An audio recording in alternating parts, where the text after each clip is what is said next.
Buenas a todos, nos volvemos a encontrar y esta vez es para hablar sobre el texto de Vargas Machuca sobre el neomarxismo. Así que hoy nos vamos a sumergir en un tema que, aunque complejo, es esencial para entender las dinámicas de poder en las sociedades modernas. El neomarxismo, para ser más específico, nos vamos a enfocar en las ideas de Antonio Gramsci, tal como les pone Ramón Vargas Machuca en su análisis detallado de cómo el marxismo se adaptó y evolucionó durante el siglo XX para enfrentar los desafíos del capitalismo avanzado. Vamos a desglosar estas ideas paso a paso, explorando conceptos clave como la hegemonía cultural, la sociedad civil, la revolución pasiva y cómo se diferencian y contrastan con las teorías marxistas clásicas y otras corrientes.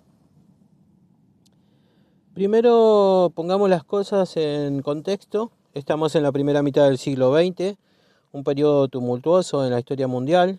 El marxismo, una ideología nacida en el siglo XIX con la promesa de una revolución proletaria que cambiaría el mundo, comienza a enfrentar serios desafíos en Europa occidental.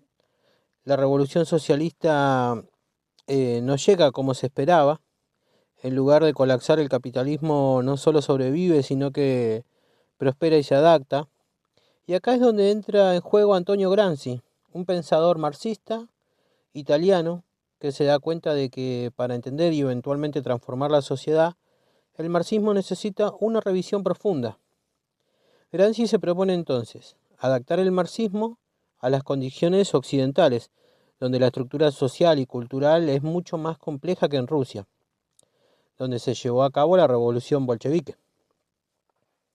Comencemos con el concepto de hegemonía cultural, que es quizás la contribución más importante de Gramsci al pensamiento marxista.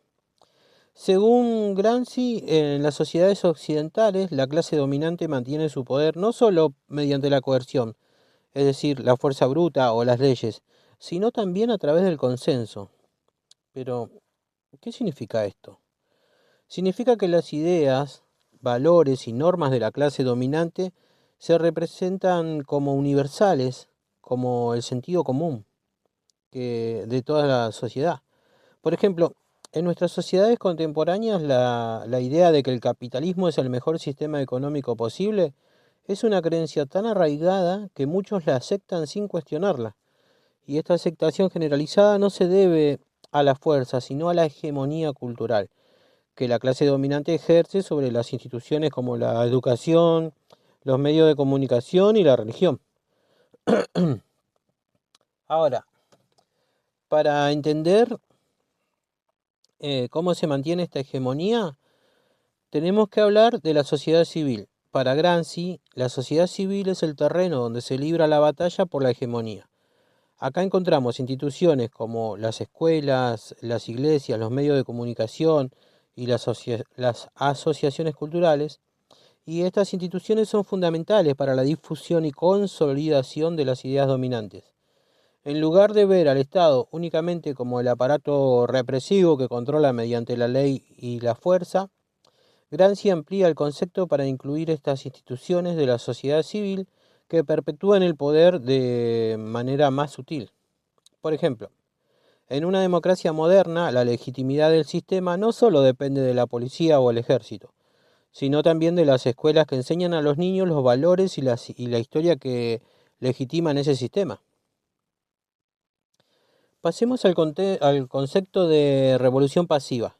Gramsci utiliza este término para describir cómo las clases dominantes pueden neutralizar las amenazas revolucionarias, pero ¿cómo lo hacen? Incorporando algunas demandas de los movimientos subalternos, haciendo pequeñas concesiones, pero sin alterar la estructura fundamental del poder. Un ejemplo histórico de esto es el New Deal en los Estados Unidos durante la Gran Depresión. El gobierno implementó una serie de reformas sociales y económicas para aliviar la presión social, pero estas reformas no alteraron el sistema capitalista en su núcleo.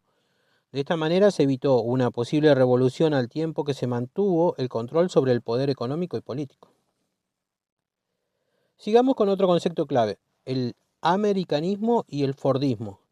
Gramsci observa que el capitalismo en los Estados Unidos adoptó un modelo específico de producción y consumo que integró a la clase obrera en el sistema, reduciendo así su potencial revolucionario. El Fordismo, basado en la producción en masa y el consumo masivo, no solo optimizó la producción industrial, sino que también vinculó el bienestar de los trabajadores con el éxito del capitalismo. ¿Cómo? Mejorando sus condiciones laborales y salarios, lo que a su vez impulsó el consumo y la lealtad al sistema. Pensemos en la expansión de la clase media en los Estados Unidos. Después de la Segunda Guerra Mundial, cuando el sueño americano se convirtió en un ideal alcanzable para muchos, consolidando así la hegemonía capitalista. Ahora, es importante contrastar las ideas de Gramsci con las de otros pensadores marxistas. Marx, por ejemplo, veía la lucha de clases como el motor de la historia y la toma del Estado como el objetivo principal de la revolución. Para Marx, el Estado era principalmente un instrumento de coerción de la clase dominante. Lenin, por otro lado, enfatizaba la necesidad de una revolución violenta y la dictadura del proletariado para destruir el Estado burgués. Gramsci, en contraste, reconoció que en las sociedades occidentales la complejidad de la sociedad civil requería una estrategia diferente. La revolución, según Gramsci, no podía ser solo una cuestión de tomar el poder estatal. Debía ser también una cuestión de ganar la hegemonía cultural, lo que implicaba una lucha más larga y profunda en el terreno de las ideas. En resumen, Gramsci nos proporciona una visión más amplia y matizada de cómo se ejerce y se mantiene el poder en las sociedades modernas.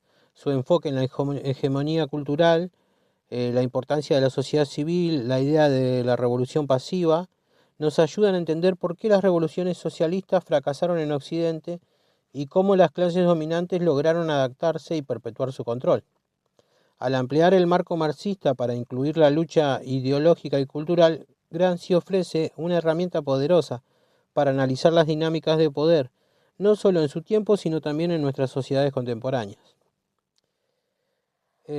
Este análisis no solo va a enriquecer nuestra comprensión del marxismo, sino que también nos va a desafiar a pensar en cómo las ideas y las instituciones moldean nuestra vida y perpetúan el status quo. Así que la próxima vez que vean una película o lean un diario o escuchen un discurso político, piensen en Gramsci y en la idea de que detrás de cada uno de esos actos aparentemente neutrales puede haber una batalla ideológica en juego.